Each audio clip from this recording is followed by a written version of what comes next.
back. I'm going to talk to you about what I was doing at the time of injury. I mentioned in my previous video that I was on my PGCE and I was desperate to carry on. Like, everyone was looking at me like, why are you still here? Like, what are you doing?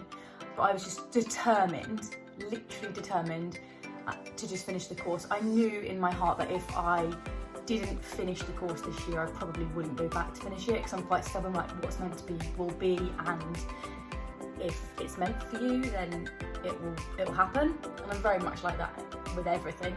I think it's a good way to think on the most part. So I was at uni and doing dance at this particular point that I'm talking about. It was between injury and then 2 weeks after. Obviously I wasn't dancing, but I was like helping, coaching and stuff like that. Acting as the non-doer in a PE lesson actually. And my lecturer, legend, she was delivering a dance lesson and she looked at my leg and she thought, because I was like on a bench, she looked at my leg and she said, I don't think your leg looks normal. And I looked and I hadn't really noticed, because I was just in so much pain that I just didn't even know. And I looked down at my leg and it was bottle.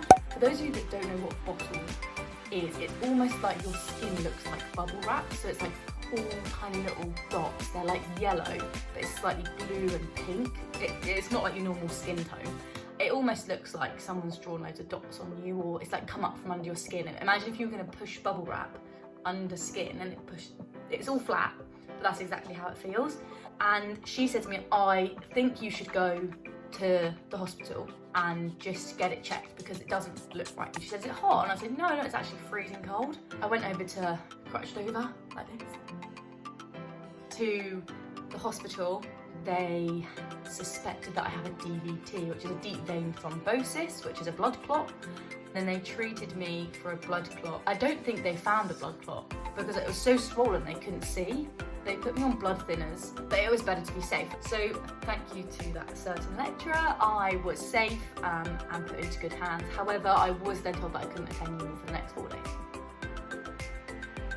And I had to keep my leg elevated up the whole time, like this, in bed, bored. I just wanted normal.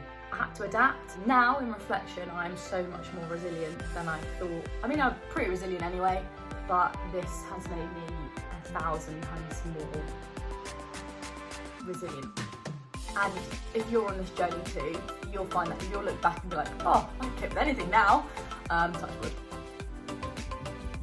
At this point, it was the end of February and I hadn't heard anything about an appointment for an operation, and I thought, oh, it's a bit long, isn't it? Like, I don't know, 6 weeks post-injury, and I still haven't heard anything about a date. Like, I even expected, like, they sent me a letter and said it was in 4 months' time, but I hadn't heard anything. Then the chasing began. I didn't realise the length of waiting for appointments is considerable. The NHS are obviously stretched, but the surgeons don't just operate on knees, for example, they do shoulders and knees. So then you've got to put all the people in your area that need shoulder surgery or knee surgery, for example, all on the same list. The same doctor is operating. So the lists are gonna be massive, but I didn't anticipate that, and I needed my knee for my life to carry on.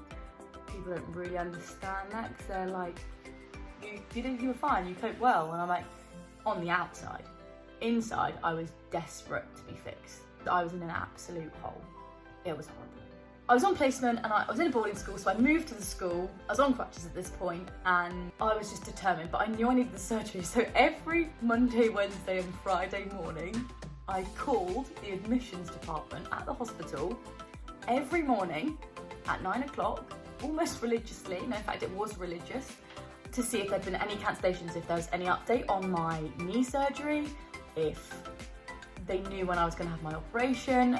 I just called every Monday, Wednesday and Friday for months until they actually knew who was on the phone. They didn't even ask my details anymore because they knew that it was me, that annoying person. After being told that my surgery was going to be 12 weeks, and that's why I was a bit like, I haven't heard anything, like I need to follow this up.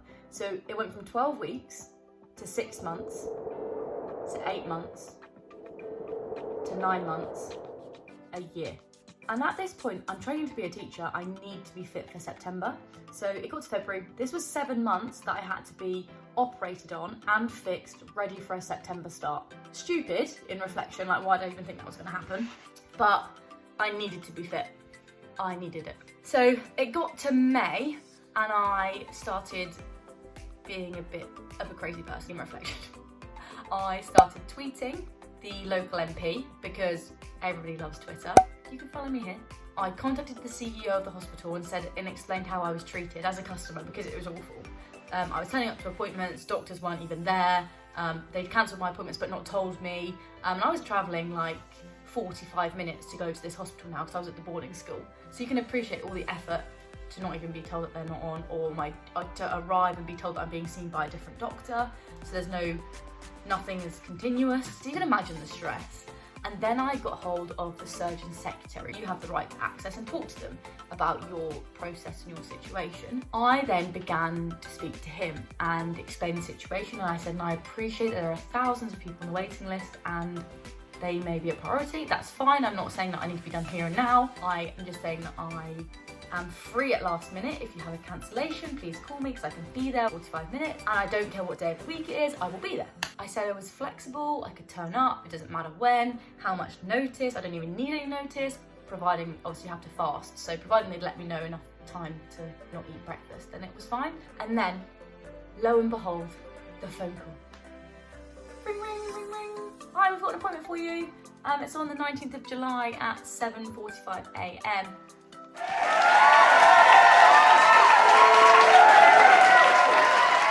Honestly, the happiest day of my life. They didn't even ask if I was free. They actually told me. They were like, Megan, we've put you in for this appointment because I badgered them for 6.5 months after telling me that it would be a year. I knew that this just all fell into place because if I had my surgery in July, albeit it was tight, I had the end of July, 19th, I had 6 weeks to be fit for September start. At this point, it was fingers crossed that, oh my God, what's a day? I can now rehab and be fit. It's great. So they called me on the 12th of July and said, which was a Friday, they said, hi Megan, we've had a cancellation for Friday, so in a week's time. And I honestly couldn't believe it. I was the happiest. I was literally the happiest person because I knew that I was going to be fixed. I was going to have my operation. And then the journey is at the next stage of the whole thing. So the point of injury, prehab, operation, rehab. I knew at this point I've got a date, I'm in the next stage. So I was really, really happy. If you like what you saw, you can like and subscribe. You can follow me on Twitter, you can follow me on Instagram, and you can follow me on TikTok. Have a good day.